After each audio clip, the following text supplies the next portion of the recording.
What is up, YouTube, and welcome back to another Fridge Financials video. In today's video, we're breaking down some crazy bets that happened in the stock market, courtesy of the Wall Street Bets forum on Reddit. So if you're excited for today's video, as per usual, feel free to like the video, subscribe to the channel, and as always, turn on those bell notifications for all future uploads. And if you're looking for the video from last week, you can find it in the playlist. Every single week, we cover crazy trades from Wall Street Bets. And the point behind this series is not to shame people, not to bring people down here, but more of to use these trades as learning experiences, whether they're wins, losses. I'll give you my insight of things here because, again, we're all here just to learn. And if we can help you get to that next level of financial freedom, then that would be absolutely the dream situation. So everybody's names here are completely anonymous.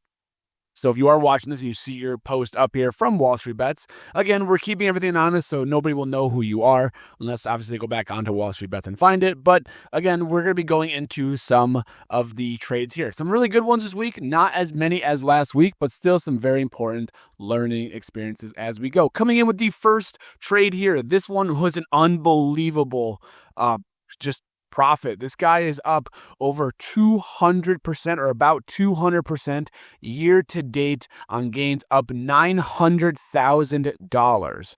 An absolutely unreal performance here. And you want to know what one of his major holdings is? It is Palantir Technologies. And as we know, Palantir has been on a moonshot since the beginning of the year and also towards the end of last year. Now it is trading close to $200 per share. And around last year, it was only worth about $20. So an unbelievable return here with Palantir. And the reason why I bring this up is because you take a look at the next one.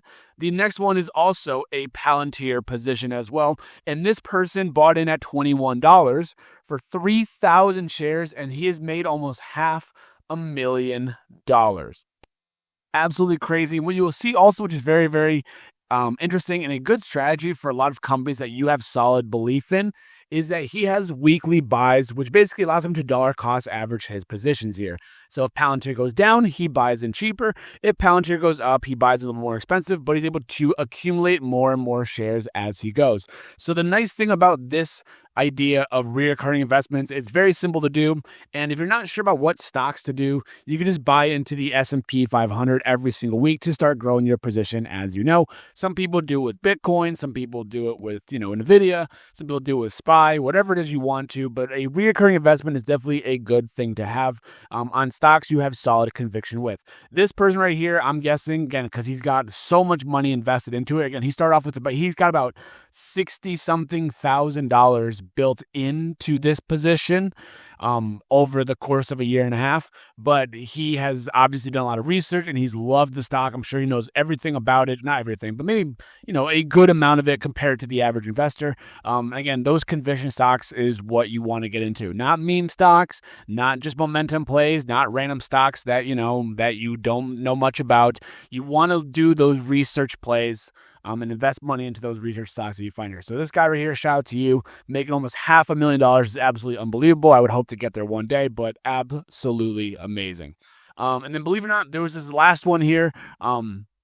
20,000, I believe that's pounds of Palantir has grown to $250,000.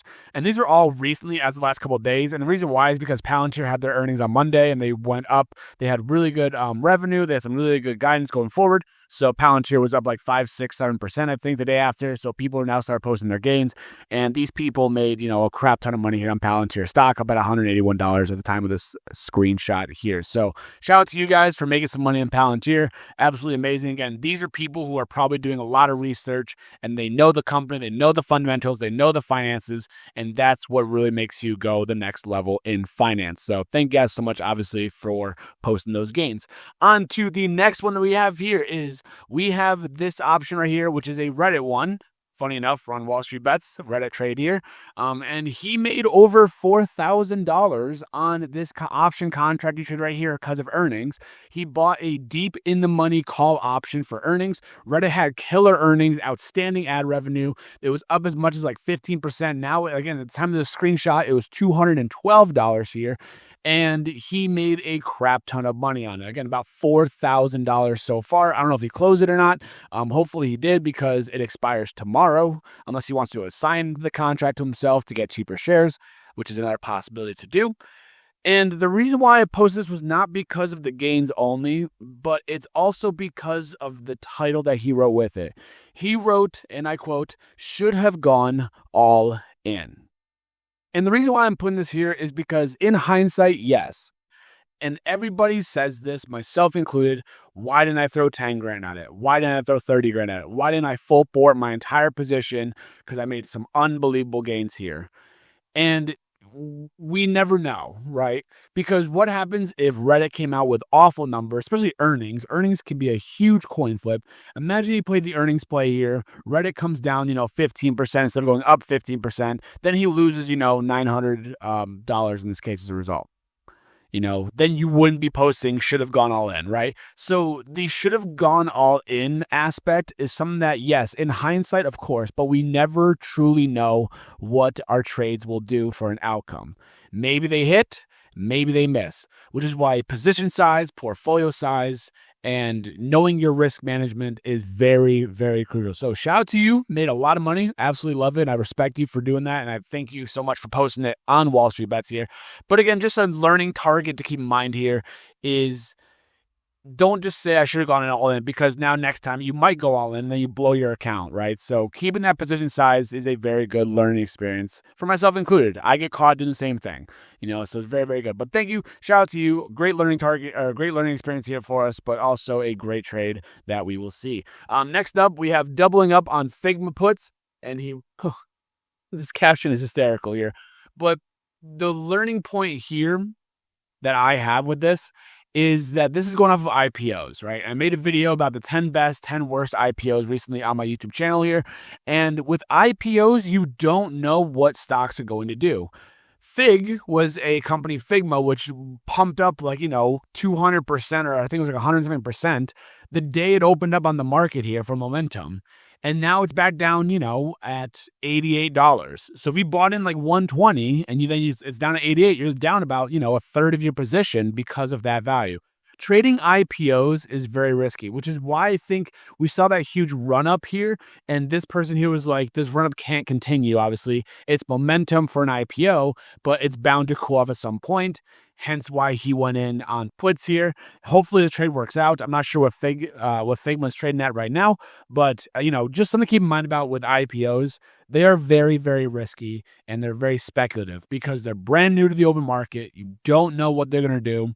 You might get pulled out from underneath you with the money you put in. So you got to be very, very careful and diligent with investing into IPOs. Again, don't full port it. Go small positions if you want to. Try to get a little bit of those gains. And if you get gains, great. If don't, you cut your losses, and that's it. That's what my logic would be for IPOs, especially here. So that's kind of what my learning point was here, was that IPOs can come down just as much as they come up, and that's what this user was betting on here. So we'll see what happens, obviously, because it expires next week. So shout out to you on that one. YOLO lift into earnings. As you guys know, the two bad things. Earnings is hard to trade, and full porting it, which he basically did with 99 or 98% portfolio diversity. He's got $300,000 into this right here. His average cost is $10.84, and he was up on lift $77,000 here. And me personally, I probably wouldn't run that into earnings because God only knows what happens. Lyft right now is actually rebounded, which is actually really impressive because their earnings, I believe, were yesterday after market close, and they sold off initially down to $12, but now they've kind of rallied back to about 14 here. So thankfully, Lyft earnings didn't really move much. Yes, he could have made a lot more money, but he also could have blown that account as well. Could have blown not blown the entire account, but he could have lost a lot of money here.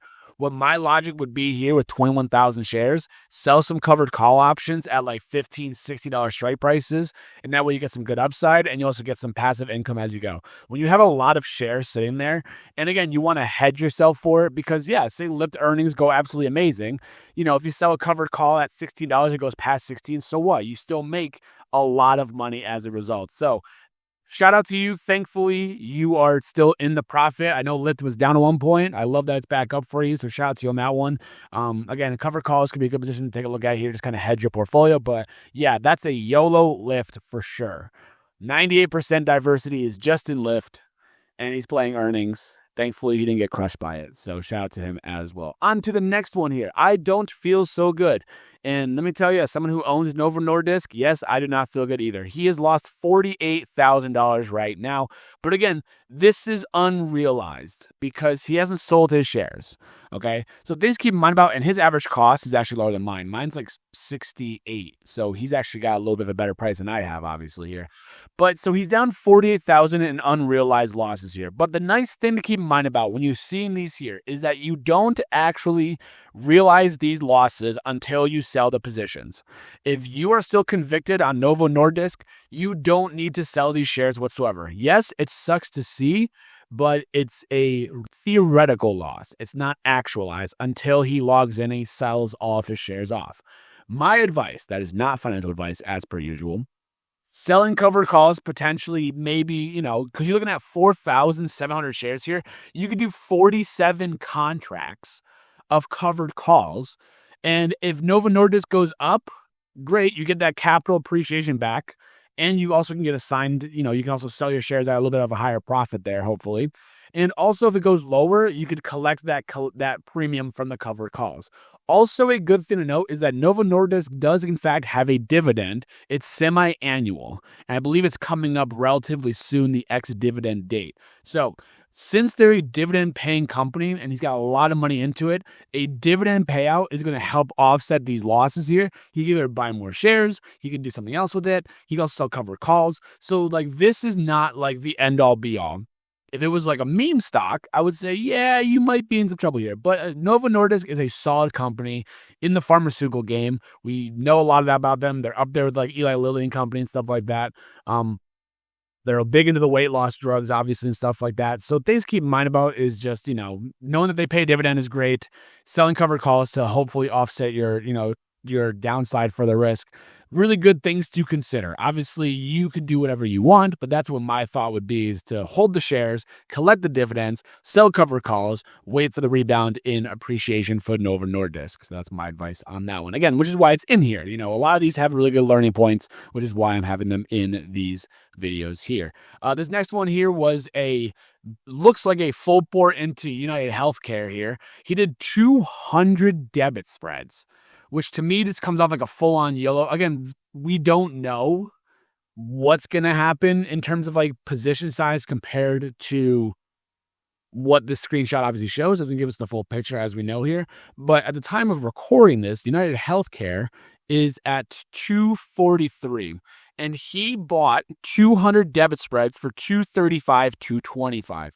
Basically, what he is doing here, he's betting for UNH to go down to the 230s area, is what he's looking at happening here. And right now, it's rebounded to about 240 something right now. So something that, again, is a $50,000 position here. It's a YOLO tagged here. I don't actually know if it does count as YOLO, but usually having that many contracts, you have a position size, is something that's okay, he's really convicted on it, but, hopefully it works out for him long term.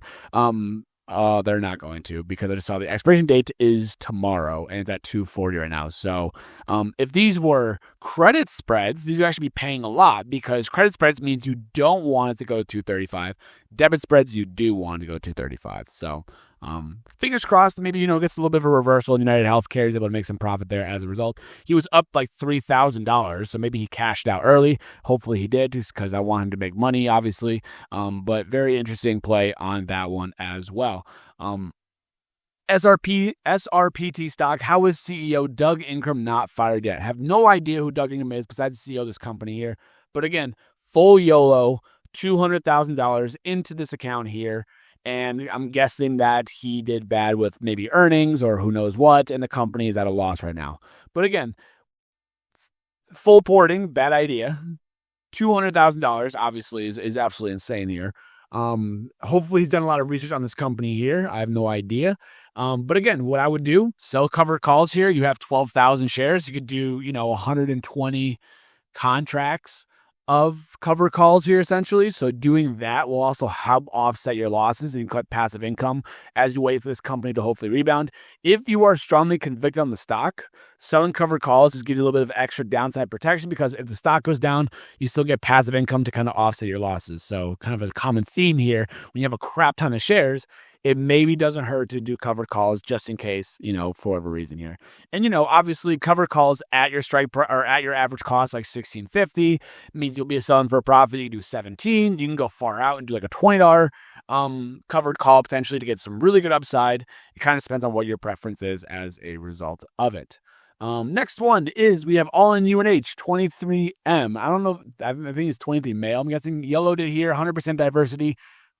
The decent thing here compared to the other YOLO, it seemed like on UNH was options. This is shares, and that's different, right?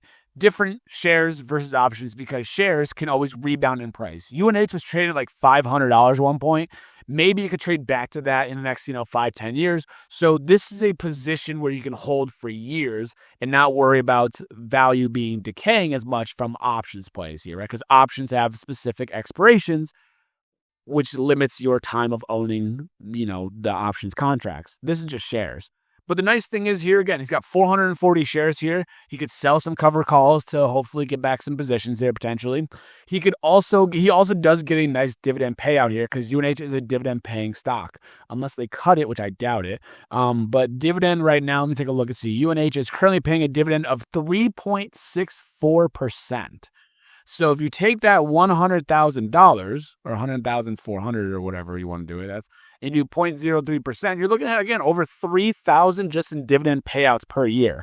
So every year he's holding, he's getting about $3,000-ish or so. Plus you can do cover calls. Like he can really set himself up to still make some money while UNH takes time to recover, right?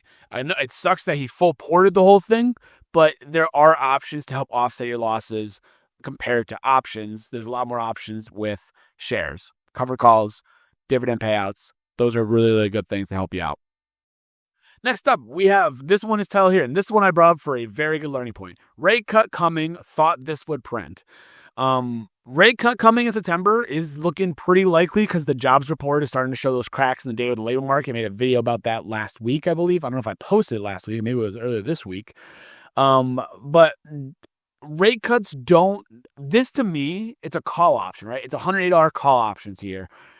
Means that he's betting that AMD would go up higher. And this was before earnings, I want to say also. Looks like he opened it up.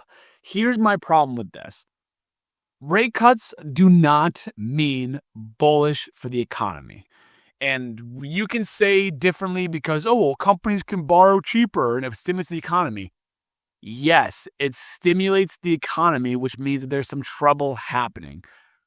A rate cut in September is not bullish for the economy. A rate cut means that the Fed is seeing the cracks in the data. They're seeing that we're going towards some problems and some turbulence, essentially, for the soft landing here. And the rate cut is to help kind of balance it out. We are in for some very, very bumpy times right now. And a rate cut is not designed to be bullish for the economy. It's to help stimulate the economy, which means the economy is not doing well. So it's like a warning shot, basically saying, hey, we're going to cut this rate here because we're seeing some things that if we don't act on it, our economy could go into recessionary periods. So my interpretation of this was that he says rate cut incoming, thought it would print. Rate cuts don't mean bullish. It means there's some fear in the markets and the Fed is trying to pivot to cut rates, try to soften this landing that we're going to be going into here. So just things to keep in mind about and knowing how rate cut works and knowing how the economic conditions can impact the stock market definitely is a very good learning experience here. Also, AMD missed on their earnings and it was down to like 160 at one point, I'm pretty sure. So these might not be worth anything. I don't really know. But again, could be a very small trade here, but it was the title that kind of wanted me to bring this to your attention here about what this means here. So, another one here. This is the last one of the video here. A little bit less than last week's, obviously. Done with options. Put my last 79,000 to Apple shares. Because again, options are risky here. And he's down, $60,000 all time. Down 43%. Also, it says your individual account is restricted from opening positions for 90 days. I'm not sure if that's pattern. That's not pattern day trading. I'm not sure why this actually got flagged here. I don't know if it's because he was trading too much. I'm not really quite sure. But now he's not allowed to open positions for 90 days. So he just took all the money, put it into Apple shares, and called it a day. Apple is rallying recently because of the limitation on tariffs for India as a result of it, announced from President Trump yesterday. So, and maybe today, I think. I'm not really sure. But if you got in a good price, you can make some good money here, but it just kind of sucks. Again, options are a very risky play here.